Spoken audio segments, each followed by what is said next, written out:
Yogesh train की general bogie में birth seat पर सोया हुआ था। गाड़ी रुककर वापस चली तो अचानक उसकी नजर अपनी तलाकशुदा पत्नी रागिनी पर पड़ी। पता नहीं कब वह उसके सामने वाली सीट पर आकर बैठ गई थी। 6 साल बाद वह उसे देख रहा था। वह बहुत कमजोर हो गई थी। उसने पुरानी सस्ती सी साड़ी पहन रखी थी। न माथे पर बिंदी और न गले में मंगलसूत्र था। तो क्या उसने अभी तक दूसरा विवाह नहीं किया? क्या अभी तक वह मेरी तरह अकेली ही है? योगेश ऐसा सोच ही रहा था कि तभी रागिनी की नजर उस पर पड़ी। नजरें मिली तो योगेश दूसरी तरफ देखने लगा। फिर पता नहीं योगेश के दिमाग में क्या आया कि वह सीट से नीचे उतर आया और रागिनी के पास बैठे लड़के से कहा कि वह ऊपर वाली सीट पर चला जाए। लड़का मान गया। तब योगेश रागिनी के पास बैठ गया। बैठते ही योगेश बोला, रागिनी कैसी हो? रागिनी ने नजर न मिलाते हुए खिड़की की तरफ देखते हुए बोली कि मैं ठीक हूँ, और आप? योगेश बोला, मैं भी ठीक हूँ और कानपुर जा रहा हूँ। त्योहार होने के कारण रिजर्वेशन सीट नहीं मिली, इस कारण जनरल बोगी में आना पड़ा। तुम कहाँ जा रही हो? वह बोली, मैं भी कानपुर ही जा रही हूँ। आजकल माँ वहीं बड़े भैया के पास ही हैं। बीमार हैं, इसलिए मिलने जा रही हूँ। काफी देर दोनों चुप रहे। फिर योगेश बोला, एक बात पूछूं? रागिनी ने आंखों से ही पूछा, क्या? योगेश संकोच करते हुए पूछा, अभी तक शादी क्यों नहीं की?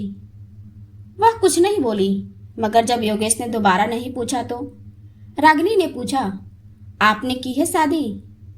योगेश ने भी बिना बोले ना में गर्दन हिला दी। फिर काफी देर तक दोनों चुप रहे, मानो एक दूसरे को परख रहे थे। बोगी में कुल्फी बेचने वाला आया। योगेश बोला, खाओगी? रागिनी ने ना में सिर हिला दिया। योगेश ने रिक्वेस्ट करते हुए फिर पूछा, खा लो यार, तुम्हारे साथ मैं भी खा लूंगा। जानता हूं तुम्हारी सबसे बड़ी कमजोरी कुल्फी है। वह थोड़ा मुस्कुराई तो योगेश ने महसूस किया कि वह अपनी आंखों से बहने वाली आंसुओं को समेटने का प्रयास कर रही है। 5 साल उसने साथ रहा था। जब वह अपने आंसुओं को समेटने का प्रयास करती थी तो ऐसे ही मुस्कुराया करती थी। योगेश दूसरी तरफ देखने लगा तो रागिनी चुपके से अपनी आंसुओं को पोंछने लगी। फिर वह सहज होकर बोली, एक शर्त पर खाऊंगी। योगेश बोला, क्या शर्त है? तो रागिनी बोली, पैसे मैं दूंगी। योगेश कुछ नहीं बोला। फिर रागिनी ने 2 कुल्फियां खरीद ली और एक कुल्फी योगेश को देते हुए बोली, अब मैं भी कमाने लगी हूँ, एक प्राइवेट स्कूल में पढ़ाती हूँ, महीने के 10,000 मिलते हैं। कुल्फी खाते हुए योगेश बोला, तलाक के समय कोर्ट के आदेश पर मैं तुम्हें 30 लाख रुपए दे तो रहा था। अगर ले लेती तो अपना स्कूल खोल लेती। जबकि तुम बहुत स्वाभिमानी हो, इस जमाने में पैसे के बिना कुछ नहीं होता। वह हंसकर बोली, अगर ले लेती तो अपनी जमीर को क्या जवाब देती? तो यह जमीर रोज कहता कि जिसे छोड़कर आई हो उसी के सहारे पल रही हो। योगेश बोला, तुम बहुत अच्छी हो, मासूम हो। यह एहसास तुमसे तलाक लेने के बाद मुझे हुआ। तुम यकीन नहीं करोगी, मैं बहुत बदल गया हूँ। पीना बिल्कुल छोड़ दिया है, गुस्सा बिल्कुल नहीं करता। अब मैं किसी को नीचा दिखाने की कोशिश भी नहीं करता। जो तुम्हें बहुत बुरा लगता था, वो सब बुरी आदतें मैंने छोड़ दी हैं। वह उदास होकर बोली, अब क्या फायदा? जब मैं मना किया करती थी तब आप मेरी एक भी बात नहीं सुनते थे। आपके कारण मैं हमेशा टेंशन में रहती थी। इसी कारण मुझे 2 बार गर्भपात भी हुआ, वरना आज मेरे भी 2 बच्चे होते। एक 8 साल का हो गया होता और दूसरा 6 साल का। कहकर वो रो पड़ी। बच्चों की बात पता चली तो योगेश के भी आंखों में आंसू आ गए, लेकिन वह पुरुष था तो आंसुओं को पलकों तक पहुंचने से पहले ही पी गया और बोला, कभी कभी लगता है मैं बहुत बुरा आदमी हूँ। मैंने कभी रिश्तों की कदर नहीं की, उसी की सजा झेल रहा हूँ। आज बिल्कुल अकेला हो गया हूँ। अब माँ भी नहीं रही। माँ के ना होने पर रागिनी को बड़ा दुख हुआ और बोली, माँ को भली चंगी छोड़कर आई थी, उनको क्या हो गया था? इस बार योगेश भावुकतावश अपने आंसुओं को नहीं रोक पाया और बोला, वो तुम्हें हर दिन याद करती थी, बोलती थी बहू को वापस ले आओ, बोलती थी बहू को वापस घर ले आओ। मैं उन्हें कैसे समझाता कि तलाक के बाद बहुएं वापस घर नहीं आती। फिर दोनों के बीच चुप्पी छा गई थी। कानपुर स्टेशन आने वाला था। योगेश बोला, वापस कब जाओगी? रागिनी बोली, आज रात यहीं रुकूंगी, कल की सुबह की ट्रेन से वापस जाऊंगी। फिर वहीं खड़ी हो गई। योगेश भी खड़ा हो गया और पूछा, कितने बजे वाली ट्रेन से वापस जाओगी? रागिनी बोली, हम गरीब लोग हैं, रिजर्वेशन नहीं करा पाते हैं, जनरल डिब्बे में सफर करते हैं, इसलिए जो भी ट्रेन मिलती है टिकट लेकर चढ़ जाते हैं। इतना कहकर वह नीचे उतर गई। योगेश अपना सूटकेस संभालता हुआ उसके पीछे लपका और बोला, अगर मैं रिजर्वेशन की 2 टिकटें ले लूं तो मुझे पता है कि तुम मेरे साथ नहीं चलोगी, लेकिन मैं तुम्हारे साथ सफर करना चाहता हूं, जनरल में ही चल लूंगा। बताओ कितने बजे यहाँ आओगी? रागिनी ऑटो में बैठती हुई बोली, 9 बजे यहाँ मिलूंगी। फिर उसके देखते देखते ऑटो आंखों से ओझल हो गया। योगेश कानपुर 2 दिन के लिए आया था, मगर रागिनी का साथ पाने के लिए उसने अपना शेड्यूल बदल दिया। उसने जल्दी से अपने बिजनेस का काम पूरा किया और अगले दिन सुबह 8:30 बजे ही स्टेशन आ गया। रागिनी 9 की जगह 10 बजे स्टेशन पहुंची और बोली, आप अभी तक यहीं हैं?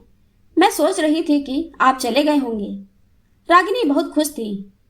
बोली, माँ अब बिल्कुल ठीक है।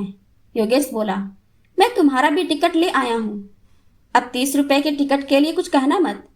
रागिनी हंसते हुए बोली, अभी ट्रेन आने में आधा घंटा है, चलो तब तक कुल्फी खाते हैं, पैसे मैं दे दूंगी, हिसाब बराबर हो जाएगा। इतना कहकर वह फिर मुस्कुरा दी। वह जब भी मुस्कुराती थी योगेश की नजरें उसके चेहरे पर ठहर जाती थी। फिर दोनों ने कुल्फी खाई और तब तक ट्रेन आ गई और फिर से एक नया सफर शुरू हो गया। मगर इस सफर में कुछ खास था। योगेश कुछ कहने के लिए तिलमिला रहा था, मगर डर भी रहा था कि वह मना कर देगी तो। योगेश नोटिस कर रहा था कि रागिनी बड़े भाई के घर से नई साड़ी पहनकर आई थी।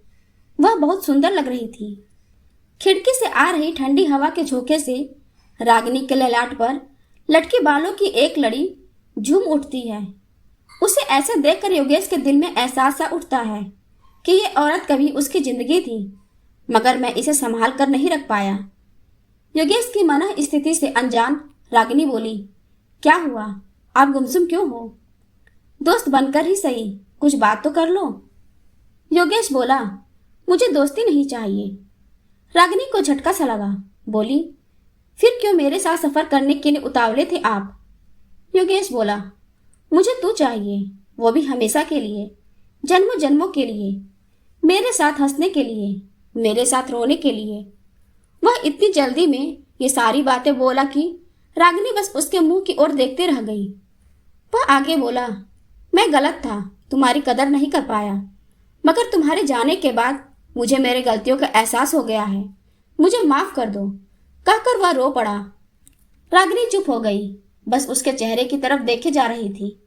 योगेश उसके दोनों हाथ पकड़कर बोला, मुझे माफ कर दे यार, मैं वादा करता हूँ अब कभी भी तुम्हारे आंसुओं की वजह नहीं बनूंगा, तू जो कहेगी वही करूंगा, प्लीज लौट आ।